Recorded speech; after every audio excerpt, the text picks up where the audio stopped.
निश्चित ही विवाद हो गया है। मैं बार बार जो कह रहा हूं कि राष्ट्रीय स्तर पर नॉन कांग्रेस अलायंस बनाने की तैयारी जो कर रहे हैं समाजवादी, कांग्रेस भी ये खेल समझ रही है। तो कांग्रेस भी इन समाजवादियों के फुट में अंदर फुट डालेगी, वो कुछ ना कुछ 3-5 करती रहेगी। बिहार में भले कांग्रेस अब तक कमजोर रही है, लेकिन मैं कह रहा हूं कैलिबर है। पप्पू कन्हैया इनको अगर आगे किया जाए तो कांग्रेस के पास चेहरे आ जाएंगे, ताकत आ जाएगी, और उस ताकत का उपयोग कांग्रेस फिर बिहार की सत्ता के लिए कर सकती है। मतलब तो यही है ना सर कि आपने जो बताया था कि पप्पू यादव कांग्रेस के लिए एंटीबायोटिक सिद्ध होंगे, कांग्रेस उस फॉर्मूले पर काम करना शुरू कर चुकी है। ये सच है कि कांग्रेस शुरू कर चुकी थी, हम लोग उसको पकड़ लिए, पकड़ के हम लोगों ने विश्लेषण कर दिया। हमारे कहने पे थोड़ी कर रही होगी, लेकिन ये तय है पप्पू में हो चुके हैं, उनको वापस बुलाने की कोशिश की गई। तेजस्वी का पप्पू को हराने के लिए बयान दिया जाना कि आप इन्हें हराइए, भले आप भाजपा को जिता दीजिए। मतलब बीमा भारती कहीं नहीं थी। जिस प्रत्याशी को लेकर आप उतरे हैं, लगातार ये बात कह रहे थे कि पप्पू जीत रहे हैं। मैं 10 दिन कैंपिंग मैंने की थी वहां पे, एक नाई से लेके खलासी तक सबसे हमने बात की थी, और एक एक चीज मैंने बताई थी आप लोगों को कि कैसे पप्पू यादव जीत जाएंगे, वहां से कंफर्म जीत जाएंगे। इन्हें भी उतना कॉन्फिडेंस वो आपने लाया है, क्योंकि बात बढ़ गई है, विवाद बढ़ गया है, कन्फर्मेशन भी आ गया है। 24 के चुनाव में, लोकसभा में सीट बंटवारा तेजस्वी यादव ने शुरू कर दिया था। ना कांग्रेस से पूछा, कैमरा महोदय आप मुझे फॉलो कीजिए ताकि उस तरह से खबरें हो पाए। तेजस्वी यादव ने बिना पूछे, लालू यादव ने बिना पूछे सीट बंटवारा 2024 में शुरू कर दिया था लोकसभा का। दर्जन सीटों पर पप्पू यादव ने 2020 का चुनाव था जिसमें 70 सीटों पर कांग्रेस लड़ी थी, उनमें से ज्यादातर प्रत्याशी जो लड़ाई में बहुत आगे थे, उनको इन्होंने अपनी तरफ से गो अहेड दे दिया है, आप चुनाव लड़िए। नोरमा ग्रुप, जो सोचता है वो करता है, आपके अपने सपनों का आशियाना। नमस्कार, मैं हूं सागर कुमार, भारत लाइव देख रहे हैं आप, और ये जांच पड़ताल 3.0 है। जी हां, जांच पड़ताल 1.0, जांच पड़ताल 2.0 हमने आपको पहले ही दिखा चुका है। देखिए, बिहार की राजनीति में भूचाल तो आया ही हुआ है, लेकिन ये भूचाल केवल एनडीए में नहीं, ये भूचाल इंडिया गठबंधन में भी है, और इंडिया गठबंधन से इतर भी ये जो है भूचाल दिख रहा है। जी हां, हम बात कर रहे हैं कांग्रेस की। कांग्रेस और राष्ट्रीय जनता दल के रिश्ते इन दिनों कुछ खास ठीक नहीं चल रहे हैं, लगातार बयानबाजियां आ रही हैं। हमने पहले भी उन बयानबाजियों को डिकोड करके आपके सामने रखा है, हम दोबारा उस बात को रिपीट नहीं करेंगे। लेकिन पिछले जांच पड़ताल में हमने एक बात कही थी, हमारे संपादक पंचनामा वाले डॉक्टर साहब, क्योंकि हम पहले ही आपको बता चुके हैं पंचनामा में तो वो चीरफाड़ करते हैं, लेकिन जांच पड़ताल में हमारे जो डॉक्टर साहब हैं वो चीर फाड़ से पहले जांच पड़ताल करते हैं, बीमारी बताते हैं। तो पहले 1.0 में हमने बीमारी बताया कि कांग्रेस और राजद के बीच में जो समस्या चल रही थी वो कैसे ठीक होगी, तो पहले सीरीज में हमने बीमारी बताई। लेकिन जब जांच पड़ताल 2.0 हमने लेके आया तो उसमें हमने, हमारे संपादक डॉक्टर नमन मिश्रा सर ने दवाई भी बताई थी, एंटीबायोटिक बताया था। लेकिन आज हम आपको एक और सीरीज 3.0 लेकर आए हैं, जिसमें ये बताएंगे कि क्या उस एंटीबायोटिक का प्रभाव पड़ा है या नहीं पड़ा है, तो फिर इंजेक्शन की जरूरत है। जी हां, तो हम आपको सीधे सीधे बता दें कि जांच पड़ताल 1.0 और 2.0 दोनों ही का प्रभाव कांग्रेस पार्टी को पड़ा है, और उसने इसी को देखकर या फिर और कहीं से सुनकर या अपने मन में भी कुछ दिमाग आया होगा, इन सभी को देखकर, समझकर और जांच पड़ताल से सीख लेकर एंटीबायोटिक देने का निर्णय ले लिया है, मन बना लिया है। जी हां, ये बहुत बड़ी खबर है। देखिए, जांच पड़ताल में, भारत लाइव के जांच पड़ताल के माध्यम से हम लगातार ये सवाल उठा रहे थे कि पप्पू यादव ही वो शख्स है जो कि कांग्रेस की बिहार में डूबती हुई नैया को उबार सकते हैं। तो कांग्रेस इस पर विचार भी कर रही है, ऐसी भी खबरें आ रही हैं। अब सीधे अगले क्रम में हम लोग चलते हैं और अपने डॉक्टर साहब को बुलाते हैं और फिर आज जो है एक नया सीरीज उसी स्टोरी से रिलेटेड उस पर चर्चा करेंगे और बताएंगे कि आखिर आगे क्या कुछ होने वाला है। सर, हमने लगातार 2 एपिसोड किए हैं, उसमें हमने बीमारी बताया और दवाई भी आपने बता दिया। लगता है उस दवाई के बारे में कांग्रेस सोच भी रही है। क्या लगता है, उस दवाई का प्रभाव पड़ेगा या फिर इंजेक्शन देना होगा? देखिए, पहले वाली जो से आप जांच पड़ताल 1 कह रहे हैं, उसमें हमने बताया था कि लालू का अपमान भी अगर होता है तो कांग्रेस को बर्दाश्त है। क्योंकि राहुल गांधी का अपमान तो लालू यादव ने कर दिया जब उन्होंने ममता बनर्जी को आगे करने की बात कही, तो उसी समय समझ में आ गया कि अब ये लंबा रिश्ता चलने वाला नहीं, खटपट होगा। एनडीए तो इधर जूझ ही रहा है अपने विवादों में, लेकिन महागठबंधन भी कम नहीं है। जब भी उधर कोई विवाद होता है तो ये लोग भी कोशिश करते हैं कि हम भी कूदे भाई, हमारे यहाँ भी घर है, हमारे यहाँ भी विवाद होना चाहिए। नहीं, बगल में घर में लड़ाई हो तो हम बर्तन फेंकने लगेंगे दूसरे पर। वही स्थिति है। और पहले वाले में हमने बताया था कि पप्पू कन्हैया की बिहार वापसी होगी। पप्पू की ताजपोशी हो सकती है, कन्हैया को बिहार बुलाया जा सकता है। पप्पू चाहते भी है कि कन्हैया को बिहार में रोल मिले, ये उन लोगों में से है। और सीधा रोल में इनको मिले या इस्तीफा देकर जो वर्तमान सांसद है पूर्णिया के फिर चुनाव लड़े या कोई और इनकी जगह चुनाव लड़े और ये कांग्रेस का बिहार में कमान संभाल सकते हैं, ऐसी चर्चाएं हो रही हैं दिल्ली के सर्कल्स में। ये खबर हमारी कंफर्म हुई, नेक्स्ट डे ही कंफर्म हो गई। कंफर्म तो पहले समय थी, लेकिन वो कंफर्म हो गया। बिहार के पॉलिटिकल सिनेरियो में वो चीजें नहीं। तो दूसरे जो आपने किया जांच पड़ताल 2, उसमें आपने बताया कि लालू यादव ने कैसे तेजस्वी यादव को पूर्णिया भेजा कि जहां पप्पू हमारे गढ़ को डैमेज करेंगे तो तुम जाओ पूर्णिया। पप्पू के लोगों से, कांग्रेस कार्यकर्ताओं से, राजद कार्यकर्ताओं से जो कि पप्पू में हो चुके हैं, उनको वापस बुलाने की कोशिश की गई। तेजस्वी का पप्पू को हराने के लिए बयान दिया जाना कि आप इन्हें हराइए, भले आप भाजपा को जिता दीजिए। मतलब बीमा भारती कहीं नहीं थी। जिस प्रत्याशी को लेकर आप उतरे हैं, प्रचार करवा रहे हैं जिसके लिए आप, उसको तो अपने जीतने का मौका ही नहीं दिया। अब इनको हराने में इतना लगे कि आप वहां हारने के लिए तैयार थे। केवल वही नहीं, सीमांचल के कई सीटों पर उसका प्रभाव पड़ा। बिल्कुल। और दुखद बात तो ये है उनके लिए कि तब भी जीत गए। अब तो ये तो तमाचा न था, अपमान नहीं, तो तमाचा था। एनडीए के आरजेडी के टॉप टियर नेताओं को सीधा तमाचा था इनका जीतना। और जनता भागी बोल भी रही है। आप आज भी जाइए, मैं तो पूर्णिया भी आता तो सुनता हूँ, लोग कहते हैं हम लोग खुश हैं भाई। और इसी वजह से सर पूर्णिया मतलब ट्रेंड कर रहा था, इंडियन पॉलिटिक्स में उस समय ट्रेंड कर रहा था। ऐसा कौन चैनल राष्ट्रीय स्तर का नहीं जिसने मुझे फोन नहीं किया, जिसके संपादक ने ये जानने के लिए कि पप्पू यादव जीत कैसे रहे हैं। क्योंकि हमारा चैनल आपको याद होगा, हम लगातार ये बात कह रहे थे कि पप्पू जीत रहे हैं। मैं 10 दिन कैंपिंग मैंने की थी वहां पे, एक नाई से लेके खलासी तक सबसे हमने बात की थी और एक एक चीज मैंने बताई थी आप लोगों को कि कैसे पप्पू यादव जीत जाएंगे, वहां से कंफर्म जीत जाएंगे। इन्हें भी उतना कॉन्फिडेंस मुझे हो गया था कि जीत रहे हैं वहां से।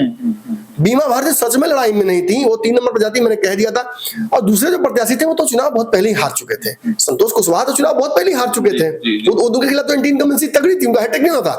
तो दूसरी खबर में हमने बताया कि कैसे अपने लॉस्ट ग्लोरी को क्लेम करने के लिए तेजस्वी पहुंचे थे वहां। तेजस्वी यादव पहुंचे थे वहां। तेजस्वी यादव जब वहां पहुंचे तो एक चीज जरूर हुई कि कुछ लोग वहां मिले। अब उसके बाद रिजल्ट तो कुछ आया नहीं, क्योंकि लोग तो ऑलरेडी मैं कह रहा हूं पप्पू में हो चुके थे। तो इसके बाद की रणनीति क्या, तो अब 3.0 आपने लाया है, क्योंकि बात बढ़ गई है, विवाद बढ़ गया है, कंफर्मेशन भी आ गया है।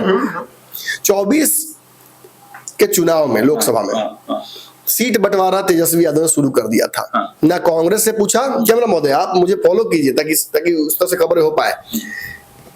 तेजस्वी यादव ने बिना पूछे, लालू यादव ने बिना पूछे सीट बंटवारा 2024 में शुरू कर दिया था लोकसभा का। अब कांग्रेस की बारी है, प्रियंका गांधी, राहुल गांधी, इन दोनों की बारी है कि इसका जवाब कैसे देंगे। लालू तेजस्वी को ये समझाएंगे कैसे कि ये तो गलती आपने की, ये मोनोपोली आपने की। बाद में जरूर for the sake of sanity, क्योंकि एनडीए को रोकना था, भाजपा को रोकना था, तो कुछ तो करना था ना। तो इसलिए अपमान सहकर भी उस वक्त मान गए दोनों। लेकिन उसके बाद से तेवर तल्ख हैं, और उन तल्ख तेवरों की वजह से ही सावन में मटन खाने वाले लोग साथ में आज अलग अलग रणनीति पर काम कर रहे हैं। और मैं तो आप एक बहुत बड़ा खुलासा आपको कर दूं आज, तेजस्वी लालू को पप्पू ने खुलेआम ललकार दिया है। अच्छा, और कहीं ना कहीं से पावर आ रहा है इनके पास। अब वो प्रियंका गांधी दे रही है, राहुल गांधी दे रहे हैं, कौन दे रहे हैं?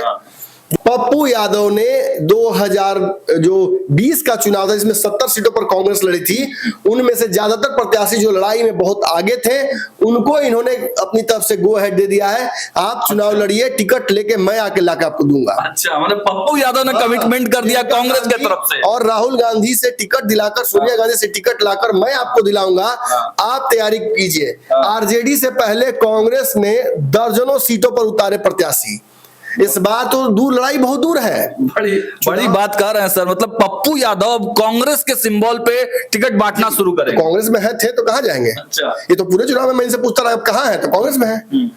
अब इस पे कोई एक्शन ले एक्शन। सर कई बार हम लोगों ने अखिलेश सिंह से भी ये बातें पूछी कि कांग्रेस का बैनर लगाकर पप्पू यादव प्रेस कॉन्फ्रेंस करते हैं, तो वो बोलते हैं कि हमने तो देखा नहीं है, देखेंगे तो देखा जाएगा। कोई सब देख रहे हैं, अनदेखा किया जा रहा है।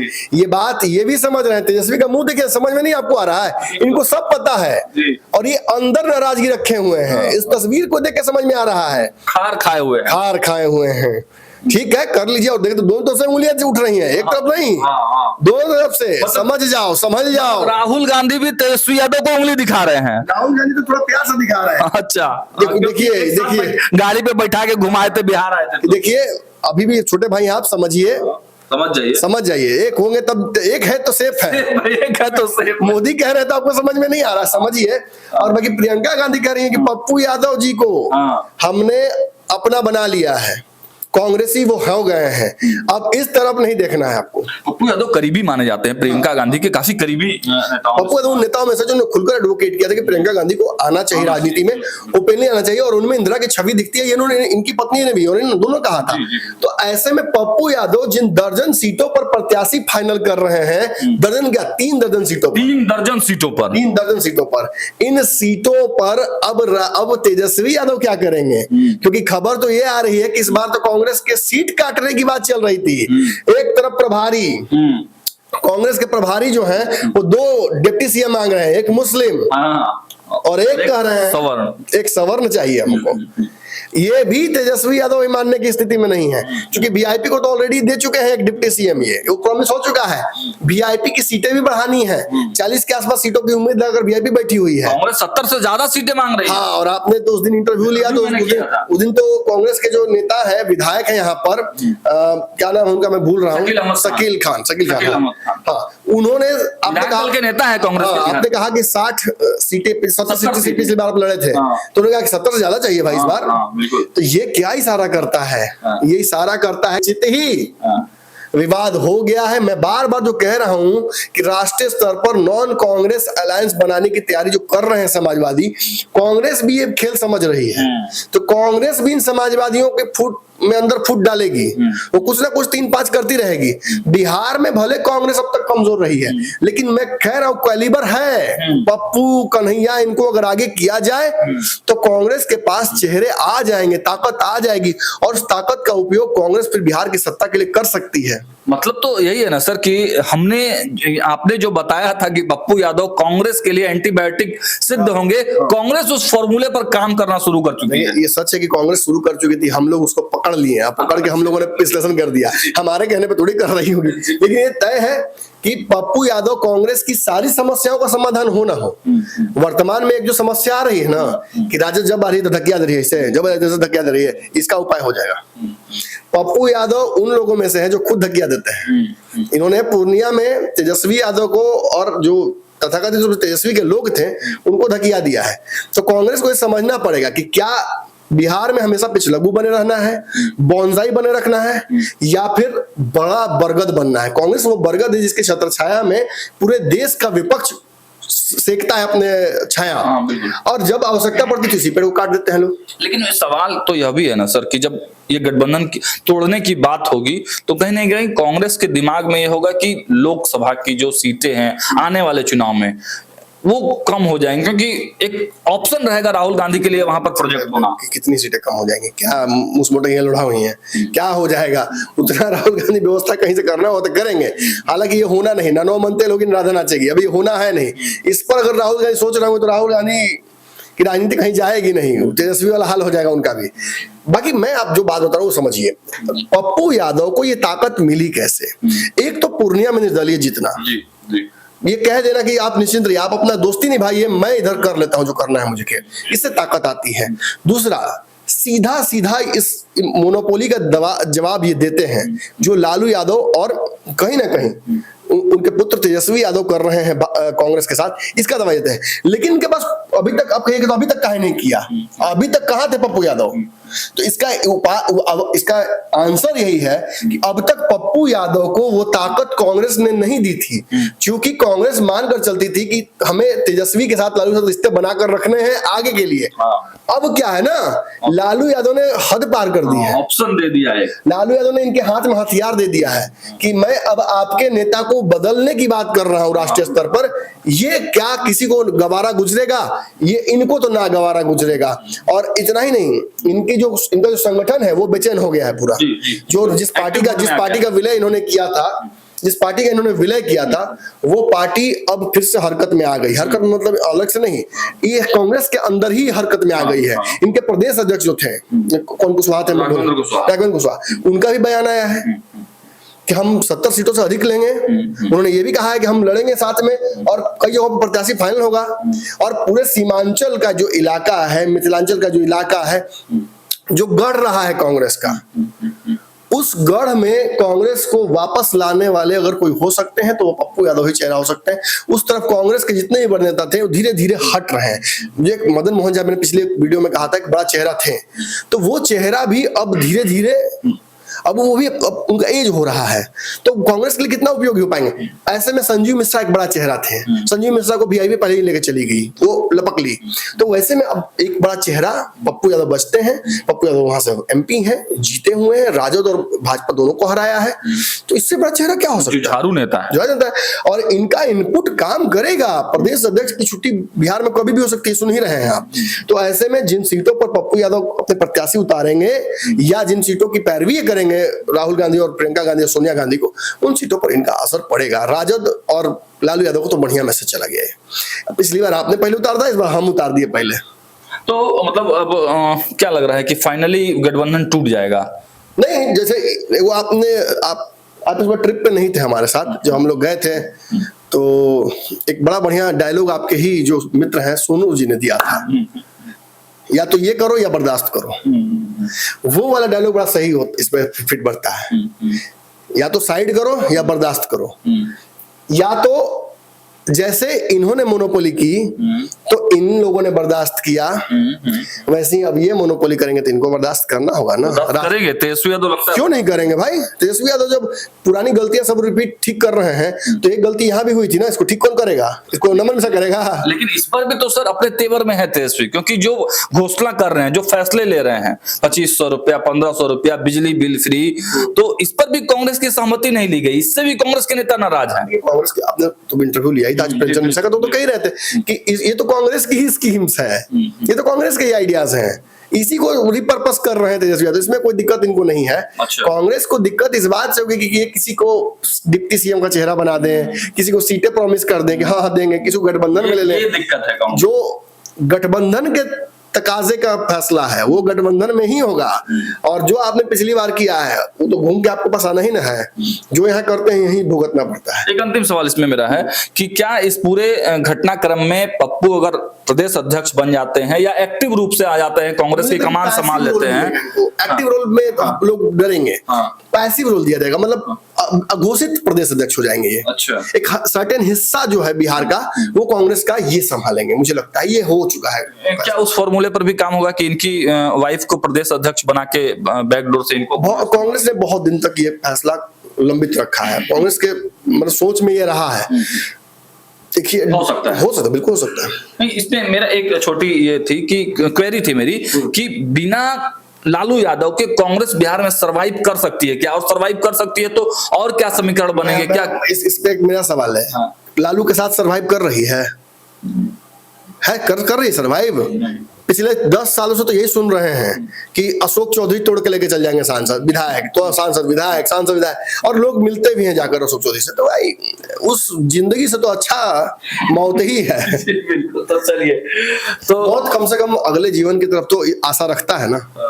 पॉलिटिकल डेथ की बात हम यहाँ कर रहे हैं। बिल्कुल बिल्कुल। चलिए, तो देखा आपने आज के जांच पड़ताल 3.0 में हमारे संपादक नमन सर ने बताया कि किस प्रकार जो पहले के हमारे जांच पड़ताल इसी सीरीज में थे 1.0 और 2.0, उसी से कोरिलेट करके आज का यह जो सिनेरियो था, हमने साफ साफ ये चीजें बता दी कि जो फॉर्मूले हम बता रहे हैं वो कहीं ना कहीं कांग्रेस पार्टी में चल रहा है, मंथन चल रहा है कि आखिर बिहार कांग्रेस का नेतृत्व किसे दिया जाए। जो गठबंधन में मतभेद हो रहे हैं, तेजस्वी यादव की राष्ट्रीय जनता दल और कांग्रेस पार्टी बिहार में जो मतभेद चल रहे हैं, उसको कैसे ठीक किया जाए या फिर इतना विवाद बढ़ा लिया जाए कि दोनों ही पार्टियों से एक दूसरे का कोई संबंध ना रहे। सब चीजों पर मिला जुलाकर पप्पू यादव पर ही नजरें टिकती हैं। हमने जो बातें कही थी वह मीडिया के तमाम घरानों के लोग अब उसके बाद से बोलने लगे हैं और यह चर्चा जोरों पर है कि कांग्रेस पार्टी इस वाले ऑप्शन पर बातचीत कर रही है, सोच रही है। और हमारे संपादक ने आज फिर एक बड़ा अपडेट, बड़ी ब्रेकिंग दी है कि उसी सोच से आगे बढ़ते हुए कांग्रेस पार्टी यह प्लान कर रही है कि लगभग 2 से 3 दर्जन सीटों पर पप्पू यादव की सहमति से ही सिंबल बांटे जाएंगे।